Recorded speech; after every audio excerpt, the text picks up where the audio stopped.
3 লক্ষ 4 লক্ষ টাকা খরচ করে প্রবাসে আসতেছে, এরকম হাজার যুবক আছে, কিন্তু তারা আসতে পারতেছে না শুধু এই যে এই কারণে সিন্ডিকেট করিয়া দমায় রাখতেছে কলিং গুলা। আসসালামু আলাইকুম। দেখেন, মালয়েশিয়া কলিং নিয়েও সিনিমিনি খেলা হইতেছে। বাংলাদেশে হাজার হাজার যুবক কর্মসংস্থানে ভুগতেছে, কর্মসংকটে, কিন্তু এরপরও মালয়েশিয়ার কলিং নিয়ে সিনিমিনি খেলা হইতেছে। নেপাল থেকে এই প্রজেক্টটি আপনার প্রায় শত শত লোক আসছে এই প্রজেক্টে। এরকম অনেক প্রজেক্ট আছে এই সাইডে, শত শত লোক আসতে পারতেছে নেপাল থেকে, কিন্তু বাংলাদেশ থেকে এখনো একজনও আসতে পারে নাই এই কলিং বিষয়ের নামে সিনিমিনি খেলায়। দেখেন, আমার কথা হলো, যদি নেপাল থেকে লোক আসতে পারে, বাংলাদেশ থেকে কেন আসতে পারবে না এই মালয়েশিয়াতে? হ্যাঁ, প্রচুর পরিমাণে লোক আসছে নেপাল থেকে, কিন্তু বাংলাদেশ থেকে একটা লোকও আসতে পারতেছে না। হাজার হাজার যুবক টাকায় রয়েছে যে তারা কখন কবে প্রবাসে আসবে, অনেক টাকা নিয়ে তারা মানে অপেক্ষায় যে মালয়েশিয়া কলিং খোলা হইলেই আমরা মালয়েশিয়াতে যাব, এরকম অপেক্ষায় অনেক যুবক বসে আছে বাংলাদেশে। কিন্তু দেখেন, কলিং এর নামে সিনেমিনি খেলা। যাদেরকে আমরা গদিতে বসাইছি, চেয়ারে বসাইছি, দেখবেন তারা মানে দেশের ভিতর থেকে খালি বিরোধী দল নিয়ে ব্যস্ত। হ্যাঁ, যেটা আমরা সংসদে দেখি, কিন্তু তারা বাহিরের দলের মানে বাহিরের লোকের সাথে তারা যে একটা আন্ডারস্ট্যান্ডিং কন্ট্যাক্ট করে একটা ভালো একটা ব্যবস্থা করবে দেশের জন্য, এটা করতে পারতেছে না।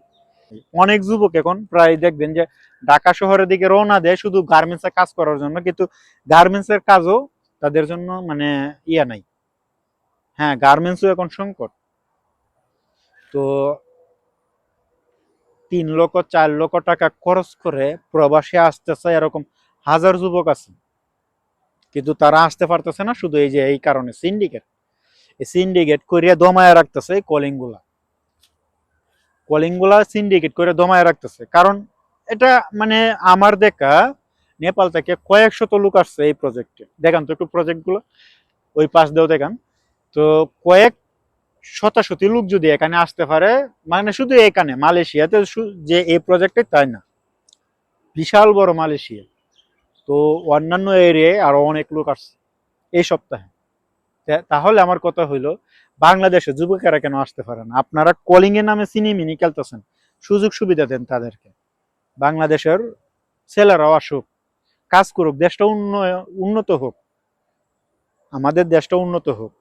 এই কলিং এর নামে সিনেমিনি খেলেন না, আর বাহিরের দেশের লোকেদের সঙ্গে সুন্দরভাবে কথা বলেন। শুধু বিরোধী দল করেন না যে বিরোধী দল এই করতেছে ওই করতেছে। এদেরকে নিয়ে যদি আপনি চিন্তা করেন, বিরোধী দল নিয়ে যদি আপনারা চিন্তায় মাইতে থাকেন, তাহলে অন্যান্য দেশে গিয়ে আপনারা কথাবার্তা সুন্দরভাবে বলতে পারবেন না, কারণ আপনাদের মনের ভিতরে সুন্দর কোনো সিস্টেম নাই। যে একটা বিরোধী দল আপনারা পাইছেন, এর মতন সুন্দর কোনো বিরোধী দল আমার মনে হয় না বাংলাদেশে আরো কোনো সময় হয়েছে, কখনো হয়নি। এই জামাত আমিরের মতন এত সুন্দর একটা বিরোধী পক্ষ আপনারা পাই, আমি মনে করি আপনারা আলহামদুলিল্লাহ বলার বলার কথা। তো এসব বাদ দেন, আমাদেরকে নিয়ে একটু চিন্তা ভাবনা করেন, দেশটাকে নিয়ে একটু চিন্তা ভাবনা করেন, দেশের যুব সমাজ নিয়ে চিন্তা করেন, যুব সমাজ যেন আগাইতে পারে এই চিন্তায় আপনার মগ্ন থাকেন। আমি চাই এটাই। ধন্যবাদ সবাইকে, ভালো থাকবেন, সুস্থ থাকবেন, আর বাহিরের দিকে একটু ফোকাস করেন, যেন দেশের যুবকেরা এসে যেন একটু কাজ করতে পারে। মালয়েশিয়ার কলিংটা দিকে একটু মনোযোগ দেন, ফোকাস করেন। ধন্যবাদ সবাইকে।